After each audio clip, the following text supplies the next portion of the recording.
Et on était donc chez moi, à 200 mètres du Bataclan. Je lui ai fait remarquer un moment que la vie parisienne, c'était ça, en lui montrant en fait toutes les sirènes de police qui passaient. On s'en est rendu compte quand la cour de l'immeuble s'est remplie de personnes qui se cachaient. Olivier était en sécurité, j'étais en sécurité, mais tant que Flo était pas rentré, c'était le stress total.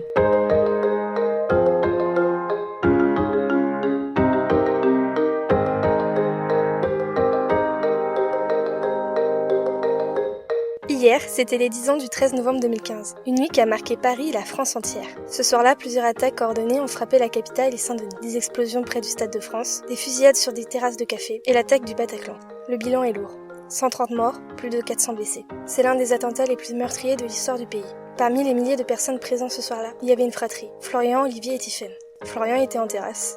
Olivier était chez son copain. Tiffaine, elle, était chez elle avec une amie, à seulement quelques mètres du Bataclan et de République. Aujourd'hui, dans Coffee Break, ils acceptent de revenir sur ce qu'ils ont vécu, ce qu'ils ont entendu et ressenti, et comment ils ont compris que Paris basculait.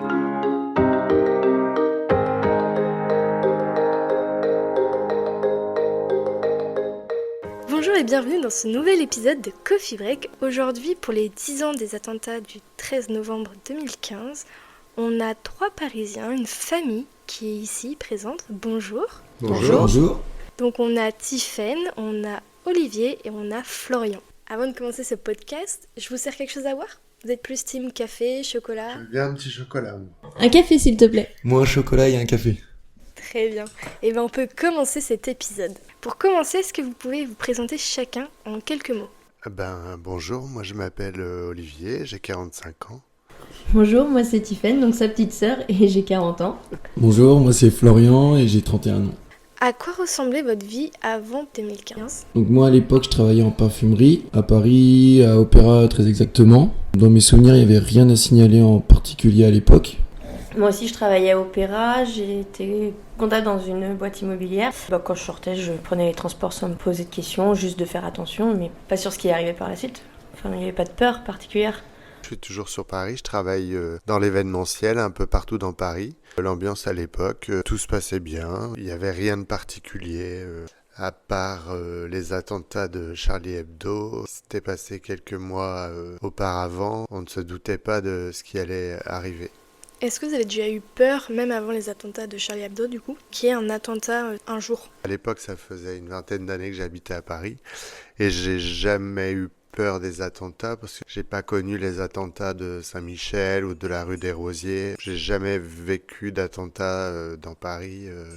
Non, moi ça ne m'effleurait pas l'esprit. Peut-être des attentats qu'on entendait dans d'autres pays, mais bêtement, ça arrive qu'aux autres. Et moi non plus, ça m'a pas traversé l'esprit. Il y a que pendant la suite de l'attentat, on m'a parlé des attentats qu'il y a eu à Paris, mais à l'époque, j'y pensais pas du tout.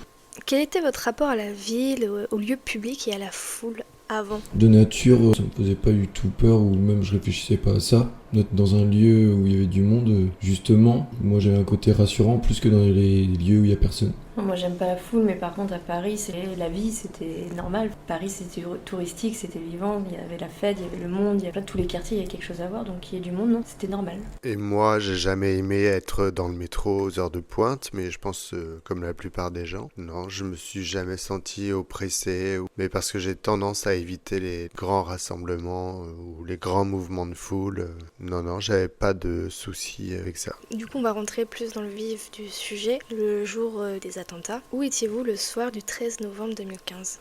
Alors moi j'étais tout près de République chez mon ancien compagnon. Ce soir-là on n'est pas sorti alors qu'on sortait beaucoup le week-end. C'était donc un vendredi soir. Et on est resté devant la télé. Je sais plus quelle heure il était quand ma petite sœur m'a appelé, donc Tiffaine, pour me demander où j'étais parce que il y avait des coups de feu dans Paris. Heureusement j'étais chez mon compagnon et on était devant la télé. Moi, pour ma part, je venais de rentrer du travail avec une collègue et amie, et on était donc chez moi, à 200 mètres du Bataclan et de l'autre côté 200 mètres de République. J'avoue que je sais plus comment j'ai appris, si c'est elle qui a eu un appel ou moi, mais en tout cas on a allumé la télé et on a vu tout ce qui se passait. Pour la petite histoire, ce soir-là, à la base on devait aller dans les bars en bas de chez moi. En fait, je me plaignais de ne jamais trop sortir, surtout dans mon quartier, alors il y avait des bars, et que je ne connaissais que le bar en bas de chez moi et que je voulais aller plus loin, genre vers le Bataclan. Et heureusement, elle avait pas le moral. Et c'est peut-être ce qui nous a permis de pas être en plein milieu du truc, de vivre le truc en plein cœur, parce que on est rentré chez moi. Et donc j'ai contacté mes frères et Et après la suite avec les réseaux sociaux et compagnie, ma mère. Alors, le soir des attentats, j'étais dans le quartier Saint-Michel, dans un restaurant avec un ami. C'est un ami qui venait pas souvent à Paris, donc je lui faisais un peu découvrir. Et ce soir-là, dans le restaurant, on avait une vue sur la rue.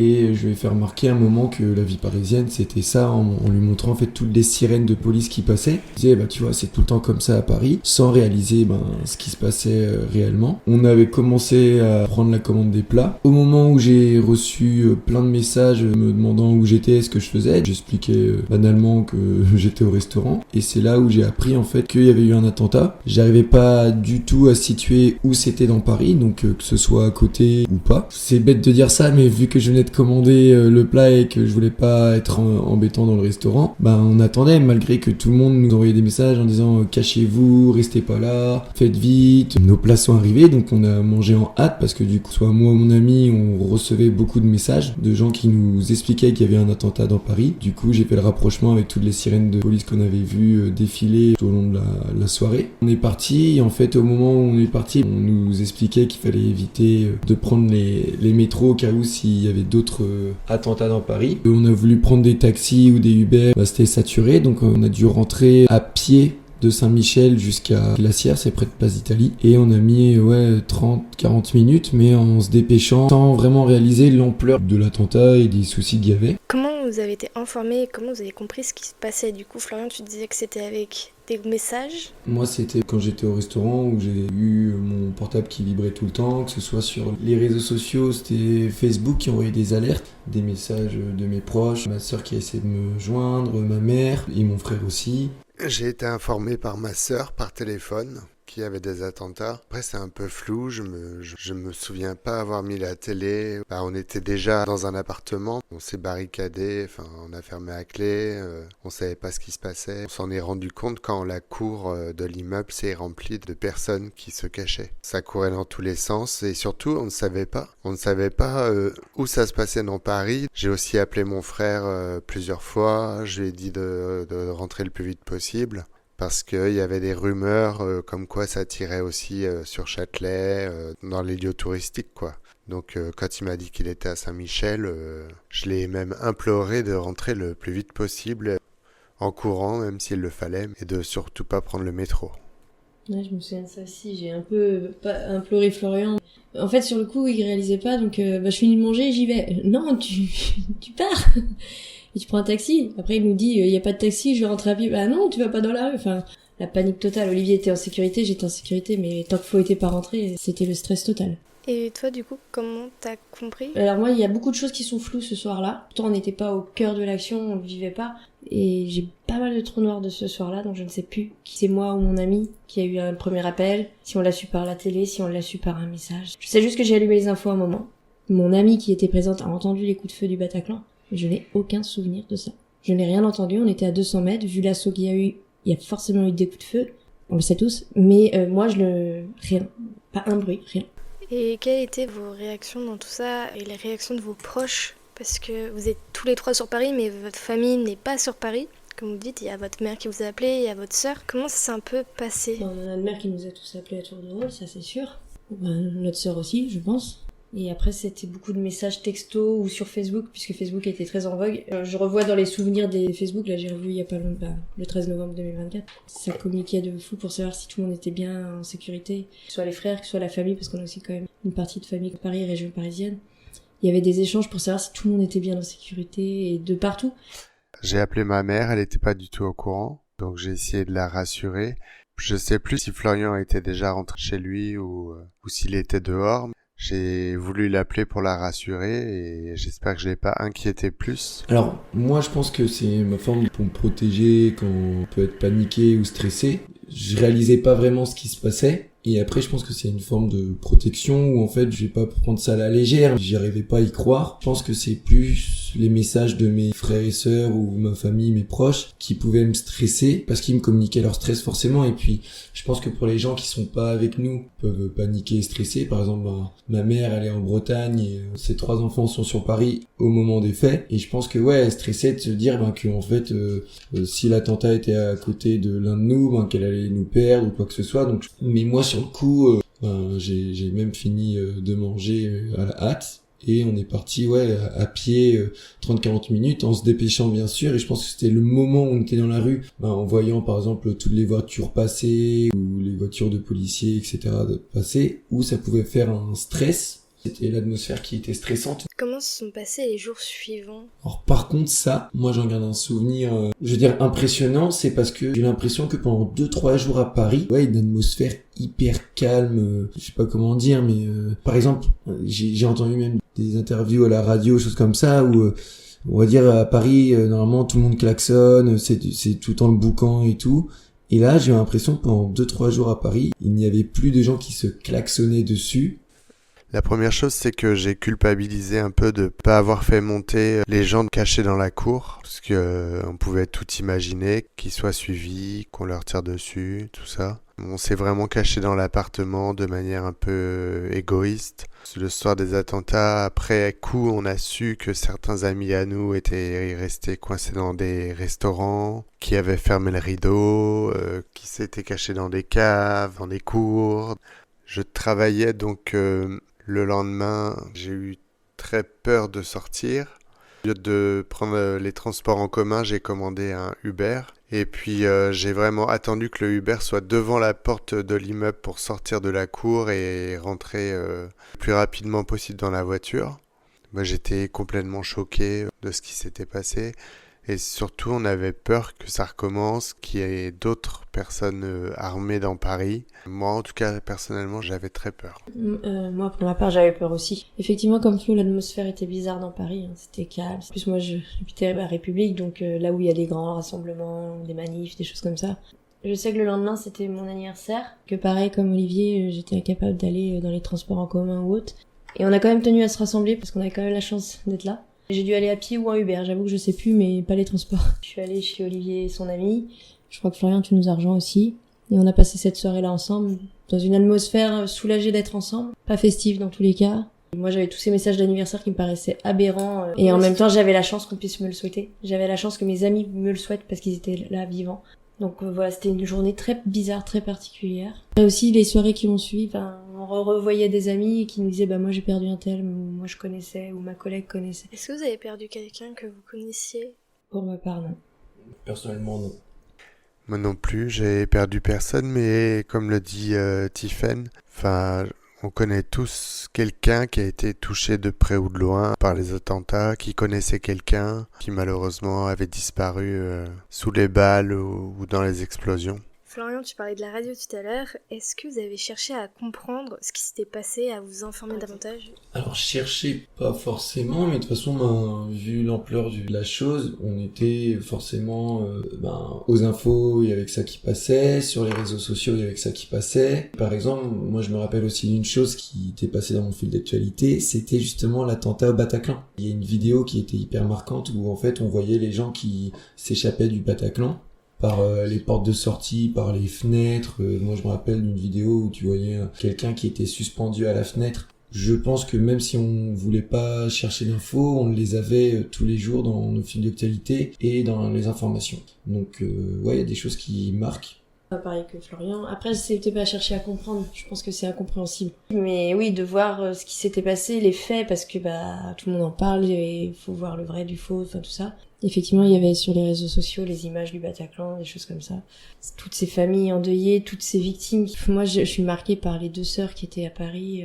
Les parents ont perdu leurs 2 filles, quoi. Alors, j'ai voulu aller devant le Bataclan parce que je l'avais jamais vraiment regardé. En fait, je passais devant, je l'avais vu, mais sauf que je trouvais que c'était déplacé. Donc pendant un long moment, j'ai pas osé passer devant et un jour j'ai fini par aller, mais sur le trottoir d'en face, en fait, j'avais peur d'avoir un manque de respect envers les victimes en venant là, alors que d'habitude je viens pas. Et il y avait toutes ces fleurs, tous ces hommages. C'était, je sais pas, c'était le seul moyen de se recueillir en fait. Et en fait, ça m'a fait du bien d'une certaine manière de me recueillir parce que je pensais aux victimes, mais que à travers les reportages, ça faisait un peu voyeuriste. C'est quoi l'histoire d'eux? Moi, j'ai pas cherché à comprendre plus que ça. J'ai essayé d'occulter un peu, peut-être de me voiler la face pour me protéger, parce que je suis quelqu'un de très sensible. Cette peur, cette boule au ventre est restée pendant des mois, même peut-être des années. Vous dites que vous avez eu assez peur sur le moment et les quelques jours qui ont suivi. Est-ce que vous avez eu peur de vivre à Paris après? Non, la peur, elle est partie petit à petit. Par contre, quand on est trop nombreux dans un endroit, je regarde un peu autour de moi s'il n'y a pas une valise, s'il n'y a pas quelque chose de bizarre, une attitude bizarre. Je peux pas m'en empêcher. Mais ça m'a toujours suivi par la suite. Je suis restée 4 ans derrière à Paris. Il faut rester vigilant, je pense, mais pas non plus dans la psychose. Moi, je rejoins un peu ce que dit Tiffaine, dans le sens où il y a forcément une psychose qui s'installe. Parce que moi, par exemple, je disais ça au début, que j'avais pas eu connaissance d'attentats à Paris. Mais c'est vrai que, par exemple, quand on reparlait de l'attentat, par exemple, moi, quand je suis parti à pied et que j'ai pas pris les transports, j'ai appris qu'il y a une époque où il y a eu un attentat à Saint-Michel dans le métro. Donc Saint-Michel, c'est là où j'étais au restaurant. Les gens qui avaient connaissance de ça peuvent stresser, paniquer pour ça, mais moi c'est vrai que je pense pas forcément à tout ça, et on va dire moi c'est une chose qui est passée et je pense pas avoir des séquelles de ce moment. J'ai pas eu peur de vivre à Paris, mais en vivant à Paris, j'avais des peurs et des craintes que je n'avais pas avant, notamment dans les transports en commun. Moi qui allais régulièrement au théâtre et de temps en temps au cinéma, pendant des années, j'ai eu du mal à remettre les pieds dans une salle de spectacle. D'autant plus que le Bataclan, j'ai fait beaucoup de soirées là-bas, donc j'ai pas mal de souvenirs dans cette salle. Voilà, je peux dire que oui, ça m'a traumatisé. Même si je n'ai pas été victime directe. Et je repensais au spectacle aussi. Une semaine ou deux après les attentats, je suis allée voir une comédie musicale. Et effectivement, avec la vigilance attentat, la moitié de la salle était barricadée. On pouvait pas remplir la salle, quoi. C'était vraiment très très peu de monde. Et par contre, c'était un effort surhumain d'y aller sur le coup. Et finalement, tout s'est bien passé, mais c'est vrai qu'il y avait une ambiance... Tiffaine, toi tu dis que t'as vécu 4 ans après, par la suite, encore sur Paris. Est-ce que votre quotidien a changé? Non. Les habitudes, le quotidien reprend un peu sa place aussi. On est juste plus vigilant sur certaines choses. Mais non, après je peux pas dire que ça a eu beaucoup changé dans ma façon d'être et de faire. Maintenant, après plusieurs années, mon quotidien a repris normalement. Je dirais les 2 années qui ont suivi, oui, mon comportement était différent, notamment pour mes sorties. Je faisais beaucoup moins de sorties. J'allais plus au cinéma, j'allais moins au théâtre. J'ai du mal à l'expliquer puisque moi je n'étais même pas dehors ce soir-là. Chaque Parisien l'a vécu différemment. Je me sens quand même chanceux de ne pas avoir eu de victimes dans mon entourage proche. Évidemment, on a tous les 3 une pensée pour les victimes et leurs familles qui ont vécu l'horreur absolue et toutes les victimes collatérales qui portent encore les cicatrices et les marques de ce qui s'est passé. Donc évidemment, nous on peut parler de ce qu'on a vécu de notre point de vue, mais il est évident qu'on a eu beaucoup de chance. 10 ans après ce qui s'est passé, quelle image, quel son vous reste de cette soirée? Moi, l'image la plus marquante, c'est évidemment les gens qui rentraient dans la cour. Je ne sais pas comment, puisqu'il y avait un code normalement. Tant mieux s'ils ont pu entrer, se mettre à l'abri. Moi, l'image, je dirais qu'elle reste floue. Mon appartement, ma pote qui est par là, la télé par là, la voix de ma mère par là, et comme un brouillard. Voilà l'image qui me reste quand je visualise ce jour-là. Moi, j'ai pas de vue sur une course, sur la rue, mais la rue était bloquée puisqu'elle donnait au Bataclan, donc elle était bloquée. Et moi, c'est le moment que j'ai vécu juste en voyant toutes les sirènes de police ce soir-là, le fait d'être rentré en précipitation à l'appartement. Mais après, moi, ce qui me reste en tête, c'est encore la vidéo des gens qui sortent du Bataclan et leur détresse, et les discussions que j'ai pu avoir avec des gens aussi que j'ai rencontrés sur Paris. Et c'est vrai que c'est plus ça, en fait, qui me travaille, c'est le ressenti des autres sur ça et la douleur que certains peuvent avoir. C'est tout ce que j'ai en tête de cet événement-là. Est-ce que vous en parlez entre vous encore aujourd'hui? Malheureusement, pas tant que ça, parce que je pense qu'en 10 ans, il y a aussi plein d'autres choses qui ont marqué nos dernières années. C'est vrai que c'est plus un sujet dont on parle, à part malheureusement à chaque anniversaire de cet événement-là. Oui, je suis d'accord avec Florian, c'est les anniversaires, on y repense, parce que forcément, c'est quelque chose qui nous a impacté. Mais après, comme on n'était pas, encore une fois, au cœur de l'action, c'est pas quelque chose qui est dans notre quotidien, et donc on n'a pas lieu d'en parler, parce qu'on n'a pas été... On a été traumatisé sur le coup, mais pas traumatisé comme d'autres, psychologiquement ou physiquement, donc non. Non, on n'en parle pas. C'est comme si un peu on avait tourné la page, on était passé à autre chose. Paris s'est relevé, les Parisiens aussi. Évidemment, on le disait tout à l'heure, il reste encore des victimes. Tous les morts qu'il y a eu, on les oublie pas. Sur ce, c'est la fin de cet épisode de Coffee Break. Merci d'être venu. Merci, et merci pour le café. Merci beaucoup. Merci pour l'invitation.